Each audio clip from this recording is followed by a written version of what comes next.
Imagine a system designed to reward the bravest heroes, but it glitches out and works perfectly for a total coward. The math is literally not mathing. Our MC is so terrified of dying that he accidentally becomes the deadliest player in history. The secret? He summoned a psycho assassin with zero chill whose logic is simple. The best way to keep his master safe is to delete the entire map before enemies can even breathe. While real heroes are fighting for glory, this guy is accidentally speed running the apocalypse just so he can go home and watch Netflix. I'm Narumi, grab your snacks, and let's see how this beautiful disaster unfolds.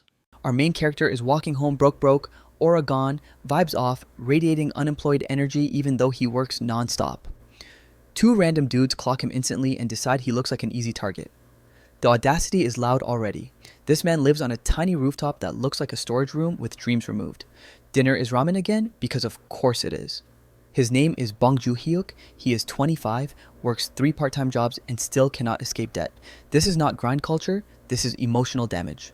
Bro calls his own life mediocre, and honestly, the math is not mathing, but also he is not lying. Then boom, reality glitches. A status window pops up while he is slurping ramen like his life depends on it. Awakening unlocked. Jackpot energy. Lottery odds. Except the prize comes with monsters, death, poison, fire, ice, and 1,000 ways to get folded. Joo-hyuk freezes because he is not built for danger. He is a low-tier survival merchant who avoids problems like a dad avoiding responsibility. He gaslights himself immediately and assumes he is sleep-deprived and delulu. But the window opens again. Summon trait unlocked. Random summon, normal summon. Suddenly, bro is theory crafting like he read one forum post at 3 in the morning. He tries an anime pose, cringes halfway, and nothing happens.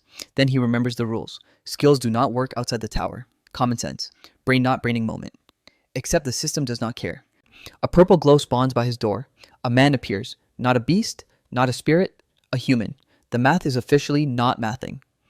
The guy smells the air and asks for ramen like he pays rent here. Joo-hyuk realizes he might have summoned a one-bite bandit with confidence issues about spice. The status window exposes the truth. He did not summon a helper. He summoned John Corsack. Super rare, assassin, known for unhinged behavior and a 99% success rate. Bro used to kill high-level mages and decorate heads with ribbons like it was a personality trait. Joo-hyuk gets a headache because the system force feeds him trauma memories like autoplay on a cursed video. Suddenly he sees it. John slicing people clean, smiling, getting folded only once by the strongest swordsman alive. That was the end. And now that same man is standing behind him whispering politely like this is customer service. Joo-hyuk panics, crashes into his desk, and remembers one thing. Absolute obedience. Or at least that is what the rules claim he tests it. Clean the table, John complies instantly. Bark like a dog, and John does it without hesitation. Full clown behavior. Bro is cooked but also terrifying.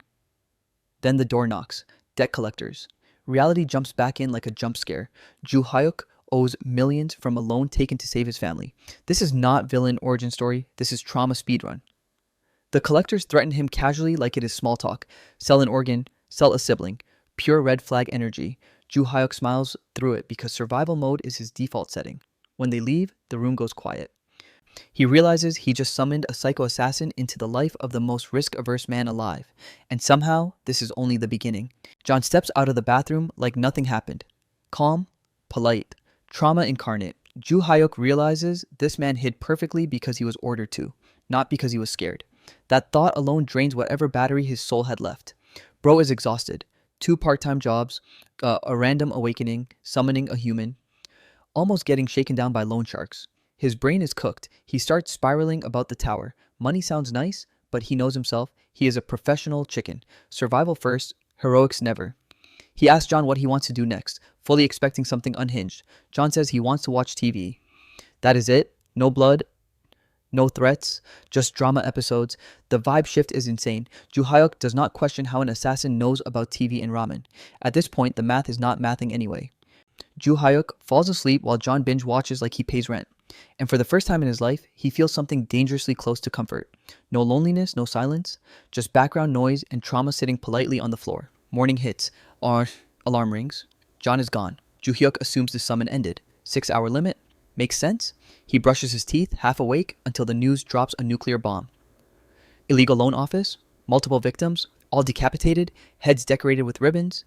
His toothbrush falls. He knows. He absolutely knows. That is John's signature, caught in 4K by his own memories. The camera zooms into the crime scene like the reporter wants him personally traumatized.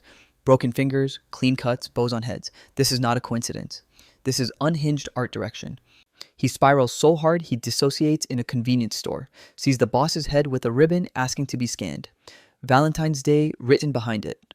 Bro almost collapses into the cigarette rack. Full panic mode. Emotional damage stacked to the ceiling. Joo Hyuk realizes he cannot work like this. The guilt hits. Those people died because of him, or at least because of his summon. That night, he rereads John's stats like it will gaslight him into peace. Mad assassin, cannot harm summoner. Still terrifying. He tries to resummon John and the system hits him with a rating screen. Satisfaction score required. This feels illegal. Joo Hyuk wants to give 1 star. John was told to watch TV and chose murder instead. Red flag behavior. But he cannot do it. Trauma plus empathy combo. He settles on 3 stars. Middle ground. The most Korean response imaginable. John appears again, thanks him politely, and promises to do better. This makes it worse. Joo Hyuk asks him straight up if he killed the collectors. John says yes, casually, like he took out the trash. Joo Hyuk almost throws up. His heart races. He reminds himself John cannot hurt him. He asks how he even found them. John explains he marked them during the visit, threat elimination protocol. According to him, that was absolute obedience. This is where the argument explodes. Joo Hyuk says he never ordered murder. John says Article 3 allows independent judgment if future danger exists. The audacity. The logic is terrifyingly consistent. In John's brain, vibes equal threat, threat equals execution. Joo Hyuk paints a normal scenario. Bumping into a guy on the street, trash talk, empty threat. John would apparently decapitate him with a ribbon and call it risk management. That is not protection. That is cooked behavior. John kneels and apologizes like a disciplined dog. Joo Hyuk tells him murder is not a green flag. It puts him in danger too. John says nobody will know. Joo Hyuk asks if he will do it again. John says he cannot promise. Absolute honesty. Zero reassurance. Joo Hyuk draws a line. Killing based on guesses is not allowed. Knife to the throat only. John salutes and accepts the order instantly. Too instantly. That is somehow scarier. Before leaving, John asks the real question. Is Joo Hyuk going to climb the tower? Joo Hyuk admits the truth. It is tempting, life-changing, but he is scared of dying. John admits others summoned him before. Strong people, brave people, most of them dead. Joo Hyuk calls himself a coward. John shuts that down. Safety first is the real summoner virtue. Brave summoners die early. Dead summoners do not summon. In John's logic, Joo Hyuk is the best summoner he ever had. John promises to handle all the dirty work. Joo Hyuk just needs to stay alive.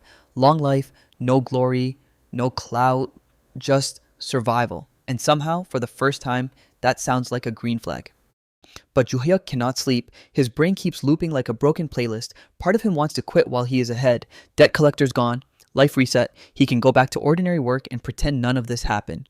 The coward plan sounds like a green flag. Then the phone rings. His dad calls and the vibe goes straight into trauma. Bigger hospital, rehab, and his mom got fired.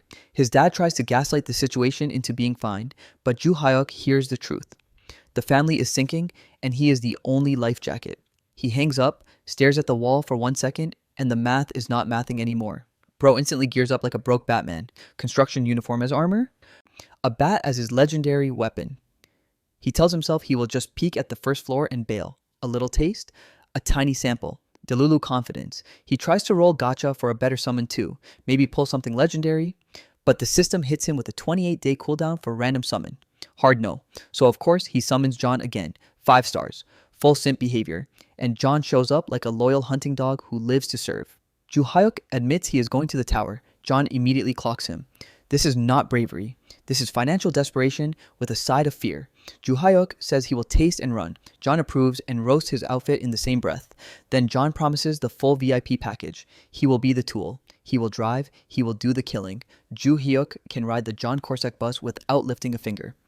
The status window asks if he wants to enter the Black Tower of Korea. Only the first floor available. Joo Hyuk says yes and instantly regrets it. The pull starts. He screams like a man getting dragged into a group chat he never asked for. John holds him steady while Joo Hyuk panics the entire ride. They land at a cave mouth, wasteland vibes, empty, dead. Joo Hyuk gets nauseous and throws up immediately. Cooked. John acts like this is normal and tells him he will get used to it. Then John tells him they need to move past the safe zone. The system recalibrates him. Physical stats enhanced, traits and combat skills unlocked. Joo Hyuk feels stronger and that scares him too. The first floor mission pops up. Defeat 5 fat grubs in 2 hours. Training dummy monsters with low attack but tough skin. People say they need 30 minutes per grub. Ju Hyuk hears that and thinks he is about to do something main character coded. He decides to try killing one himself. John side-eyes the idea with bombastic side-eye energy, but Ju Hyuk insists and walks up, asking to borrow a weapon. He steps too close. The grub slowly rises up like the nastiest jump scare ever. The vibe is wrong. The author is tripping. Ju Hyuk realizes he made a mistake and instantly calls for help. John moves. No warning, no mercy. He closes the gap so fast it is giving teleport. He absolutely folds the grub with one hit so violent the thing erupts on impact. Then John starts treating the other grubs like they owe him money. He sends them flying left and right, juggling these creatures through the air like it is a highlight reel. Then he pulls out throwing knives, yeets them, clean impales, all 5, and he is not done. He triggers blade explosion and the grubs burst midair. Full cool guys, do not look at explosions moment. Ju Hyuk stands there in shock because that was not a fight, that was an execution montage. Mission cleared. Level up. 100 grams of magic stones, and the clear rating hits S+. Platinum badge awarded. Ju Hyuk freezes. Because what do you mean S+ on the first run? The math is not mathing. He starts seeing money, real money, life-changing money, and the system makes it worse. A global announcement flashes across every player in Korea. Everyone gets the notification while they are living normal lives. Somebody just posted an impossible clear time. Clout apocalypse. The whole country just got alerted that a demon speedrunner exists. Then Ju Hyuk gets snapped back home instantly because the tower ejects you after a clear. He blinks and he is back in his tiny room like nothing happened. He says it only took about 3 minutes and he still feels nauseous. John praises him anyway. Ju Hyuk says he did nothing. John says he did great. Gaslight but wholesome. Ju Hyuk checks the rewards like a broke man holding gold for the first time. Magic stones are crucial to industry and he knows the market price. 50,000 won per 100 grams. Bro just made money faster than a full day of part-time work, and the platinum badge is something he has never even heard of. That is suspicious. That is premium loot. John asks to binge drama again, but Ju Hyuk switches the vibe. He grabs better convenience food like they are celebrating. John smells it and instantly turns into a foodie menace, asking about spicy pork trotters. Ju Hyuk says he bought regular because John is a spice wimp. John tries to act tough. Ju Hyuk clowns him. Green flag bonding moment. They chat and Ju Hyuk notices John ends words with a weird phrase. Simba, Ida. Nobody knows what it means. John says he picked it up from a previous summoner. Ju Hyuk compares it to ex-boyfriend influence. The audacity is hilarious. John offers to fix it, but Ju Hyuk says it is funnier this way. And suddenly, the murderous assassin feels like a roommate. Ju Hyuk starts believing the Dilulu lie. John is not dangerous. The tower is not dangerous, it is doable. Easy, even. Bro gets cocky after one speedrun clear and thinks he cracked the system. Next morning, he plans his routine. Convenience store job by day, restaurant at night, quit the labor job, and in between, he will climb the tower with John. He gives John another 5 stars like a full simp. John asks if rating matters. Ju Hyuk shrugs. John explains higher satisfaction gives benefits. More time. Rank promotion. Better chances. This is literally gacha friendship mechanics. They enter the second floor. 10 grubs now. Faster. More annoying. Ju Hyuk thinks he needs a plan. John says no time for plans. He will finish in 3 minutes and escort him home. Ju Hyuk offers chicken and beer as a bribe. John agrees immediately. Down bad for food. John deletes the floor. Blade explosion again. Perfect clear. 200 grams of magic stones. Another S+, another platinum badge. Ju Hyuk starts realizing this is absurd. He can clear floors and return before his morning shift. He is about to become a tower commuter. Third floor. Same story. More grubs. John wipes them instantly. 300 grams. Another platinum badge. Then it keeps going. Floor after floor. The tower turns into his daily chore list and John is the human cheat code. After 5 floors, the system finally reacts. 5 platinum badges trigger a special privilege. Trait enhancement. Ju Hyuk can now summon 2 beings at once. 2 summons. That is insane. One John already breaks the game and now bro unlocks duo mode. Ju Hyuk starts thinking like a greedy gamer. He still has 20 plus days on random summon cooldown. After that, he can summon another monster ally and live the easiest life imaginable while his summons do all the work. He plans to keep climbing with John tomorrow, fully convinced the tower is just free money with extra steps.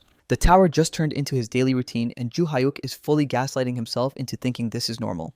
While he is farming floors like it is a side quest, the Korean Awakened Management Society is in full panic mode.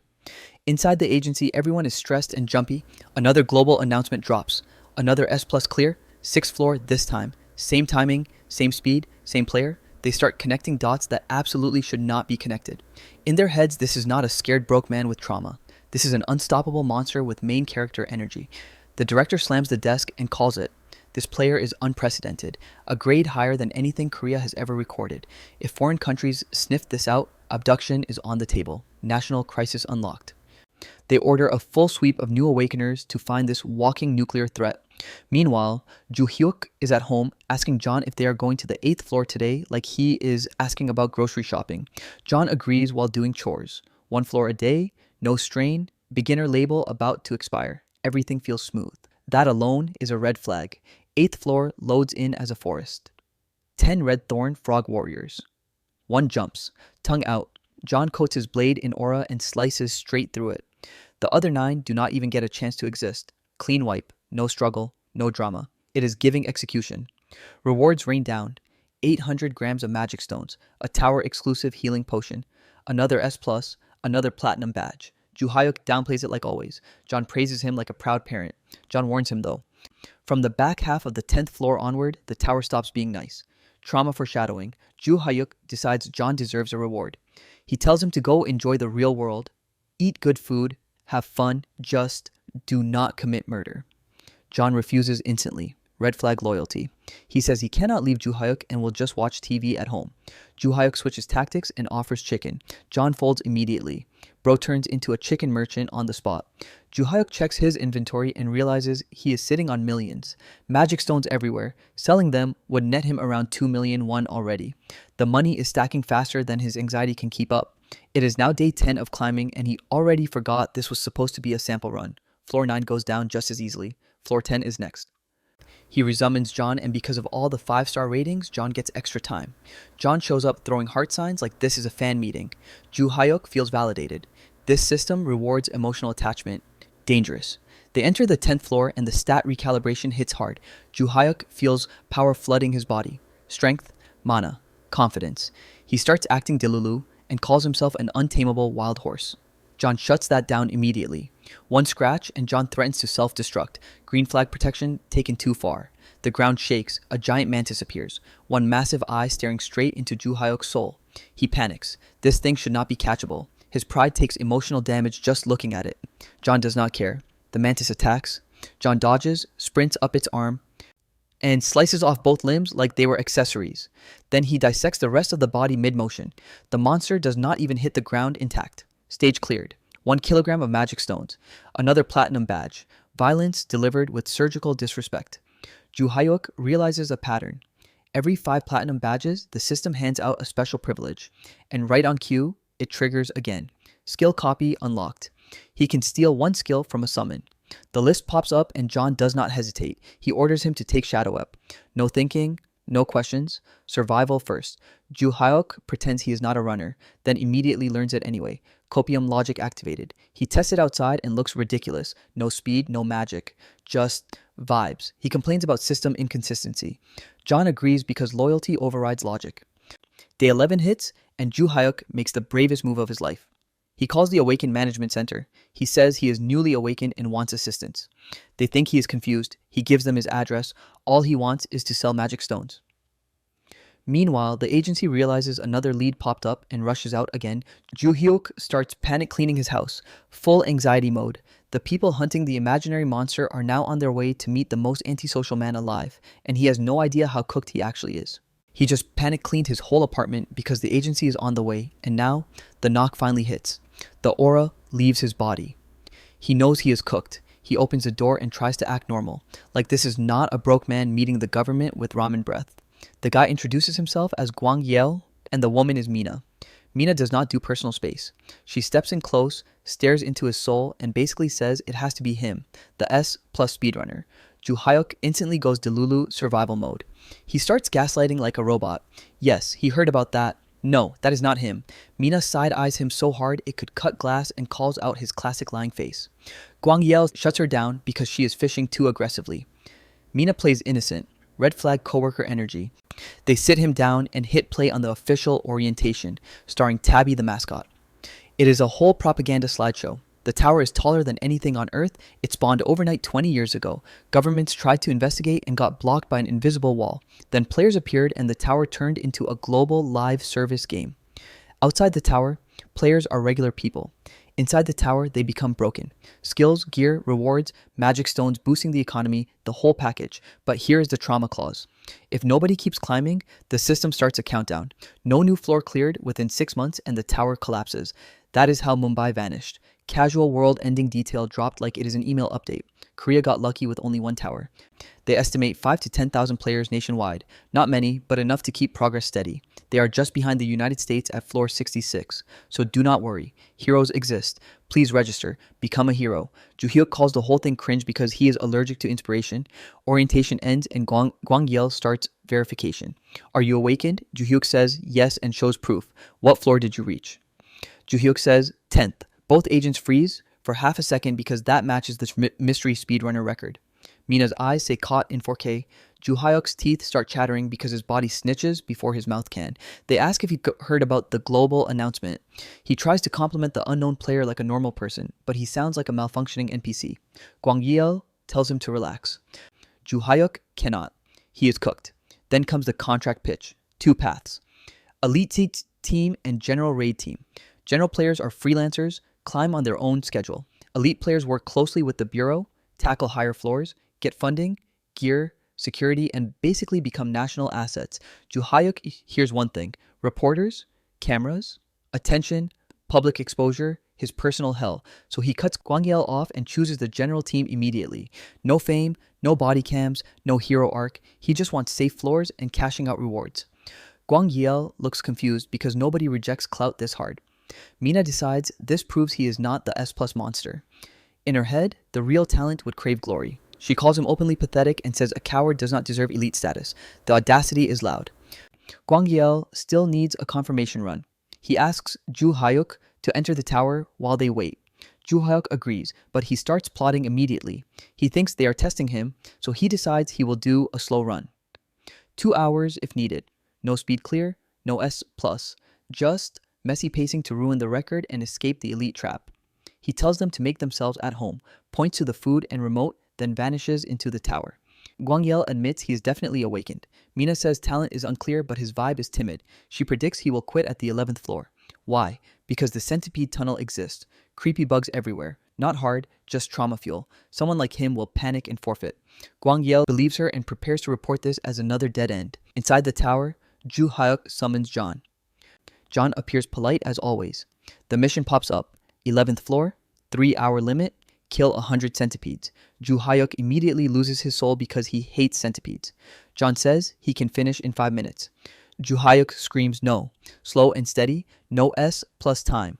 They are playing safe today. Joo-hyuk tries to force a sloppy run. He even starts policing John's speed like a manager micromanaging a demon. John kills one monster and Joo-hyuk says too fast.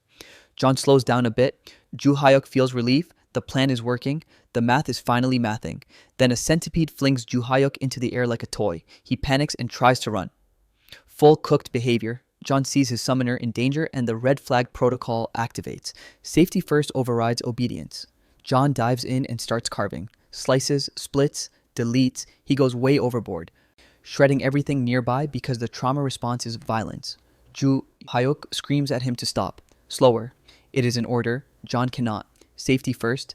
And Joo-hyuk realizes the trap. The system will record this. The clear will be fast. The agency will know. He already knows what comes next and it is not cute. Of course they clear it fast. Platinum badge drops again. Joo-hyuk is furious and embarrassed. John apologizes like a kicked puppy. Joo-hyuk exits the tower and reappears at home right as the status window announces the clear. The timing is perfect. Too perfect. Mina's face changes. Gwang Yel's face changes. They both realize she was wrong. Joo-hyuk's mind spirals into a nightmare for 1 second. He imagines silencing them. John appearing behind him, heads rolling, ribbons, Valentine energy. He panics, apologizes in his head. then snaps back to reality, dripping cold sweat. They ask if he is okay. He clears his throat and pretends nothing happened. Gwang Giel says the elite team needs him.